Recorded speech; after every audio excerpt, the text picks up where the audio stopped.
Screen time ഒരു addiction ആയി എന്ന് നമ്മൾ തിരിച്ചറിയുന്ന ആ മൊമെന്റ് എത്രയാണ്, എത്ര സമയം വരെ നമുക്ക് പോവാം?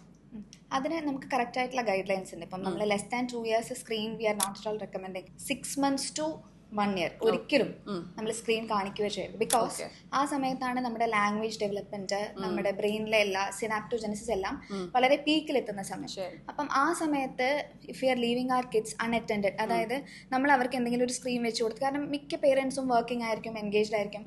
ആ സമയത്ത് സ്ക്രീൻ വെച്ച് അവരെ ഒറ്റയ്ക്ക് എതിർന്ന് കാണുവാണെങ്കിൽ that is the peak point where you are doing wrong things to your kid. അപ്പം ആ സമയത്ത് അവരുടെ ബ്രെയിനിൽ ആ സമയത്താണ് ആ ലാംഗ്വേജ് ഡെവലപ്മെന്റ് വരുന്നത്. നമ്മളിപ്പം ഒത്തിരി കുട്ടികൾക്ക് സ്പീച്ച് ഡിലേയും ബിഹേവിയറൽ പ്രശ്നങ്ങളും കാണുന്നതെല്ലാം ആ ഒരു സമയത്ത് സ്ക്രീൻ എക്സ്പോഷർ ഭയങ്കര കൂടുതലായിരിക്കും. പക്ഷെ നമ്മളത് മനസ്സിലാക്കുന്നത് ഒരു 1.5 years കഴിഞ്ഞിട്ടായിരിക്കും. കാരണം ആ സമയത്താണ് കുട്ടികൾ അമ്മ അച്ഛ എന്നെല്ലാം വിളിച്ചു തുടങ്ങുന്നത്. പക്ഷെ നമ്മൾ ഓൾറെഡി തെറ്റ് ചെയ്തിട്ടുണ്ടാവും. ആ സമയം already it would have been passed by. അപ്പം നമ്മൾ ആ ഒരു കാര്യം വളരെയധികം സിഗ്നിഫിക്കൻ്റ് ആയിട്ട് വെക്കണം. കാരണം ഒരിക്കലും കുട്ടികളെ അൺഅറ്റൻഡഡ് ആയിട്ട് സ്ക്രീൻ വെച്ച് കൊടുത്ത് അവരെ അത് ഒറ്റയ്ക്ക് കാണാൻ വെച്ച് ഇരിക്കുകയോ ചെയ്യരുത്.